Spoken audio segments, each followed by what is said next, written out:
खुलुमबाय लोगोफोर, आं दिनै नोंथांमोननो जानो गोनां ADRE आरो आसाम पुलिस ABUB नि थाखाय इम्पर्टेन्ट GK/GS नि मोन 20 सोंनायनि फिननायखौ लानानै फैबाय। नोंथांमोना भिडिअखौ नायनानै मोजाङै गोसोआव लालांनो नाजादो आरो नोंथांमोना जुदि भिडिअखौ मोजां मोनोब्ला अन्नानै लाइक आरो बेबायदिनो इम्पर्टेन्ट सोंनायनि फिननायखौ मोनबाय थानो थाखाय चेनेलखौ साबस्क्राइबबो खालामबानो जाबाय। दिनैनि गिबि सोंथियाव दं, Where is limestone found in Assam? आसामाव सुनै अन्थाइखौ बबेयाव मोन्नाय जायो? अपसनाव दं A. Kamrup metro' and Kamrup district, B. Dima Hasao and Karbi आलं district, C. Tinsukia and Dibrugarh, D. Karimganj and Hailakandi. बेनि थार फिननाया जाहैबाय B. Dima Hasao and Karbi Anglong district. नैथियाव दं, Who discovered tea in Assam? आसामाव साहाखौ सोर नागिरसङामोन? अपसनाव दं A. Robert Bruce, B. Maniram Dewan, C. David Scott, D. None of this. बिनि थार फिननाया जाहैबाय A. Robert Bruce. थामथियाव दं, Which is the smallest national park in Assam? आसामनि सबसे फिसासिन हायुङारि पार्कआ बबे?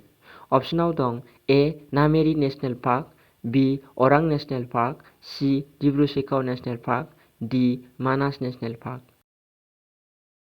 बेनि थार फिननाया जाहैबाय B. Orang national park. ब्रैथियाव दं, Who is the first tea farmer of Assam? आसामनि गिबि साहा आबाद गायग्राया सोर? अपसनाव दं A. मनिराम देवान, B. Maniram Phukan, C. Fakhruddin Ali Ahmed, D. Gopinath Bordoloi. बिनि थार फिननाया जाहैबाय A. मनिराम देवान। बाथियाव दं, How many airports are there in Assam? आसामाव गंबेसे एयारपर्ट दं? अपसनाव दं A. गंथाम, B. गंबा, C. गंद', D. गंगु। बिनि थार फिननाया जाहैबाय C. गंद'। दथियाव दं, Which is the largest oil refinery in Assam? आसामनि देरसिन थाव सोदांसालिया बबे? अपसनाव दं A. लाखुवा, B. Moran, C. दिगबै, D. Naharkatia.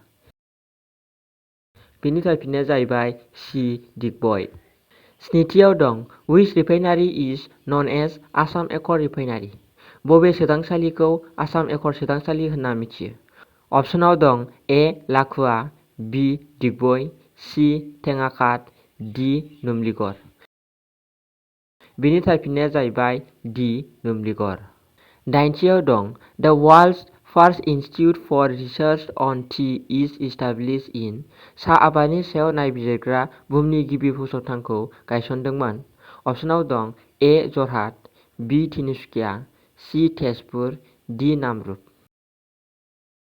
बिनि थार फिननाया जाहैबाय A. जरहाट।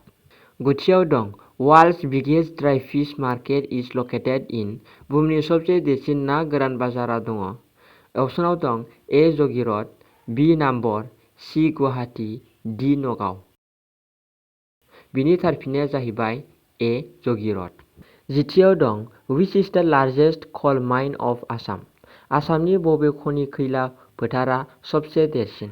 अपसनाव दं A. Dilli Jeypore coal fields, B. Makum coal fields, C. Namdang coal fields, D. None of दिस।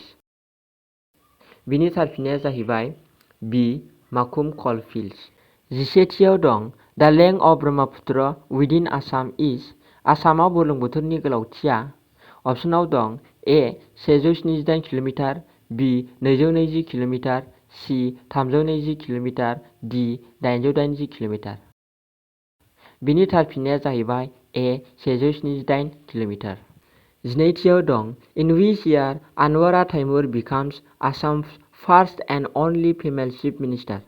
आनवारा ताइमुरा माब्ला आसामनि गिबि आरो सासेल' हिनजाव गाहाय मन्थ्रि जादोंमोन? अपसनाव दं A. 1979, B. 1980, C. 1981, D. 1982।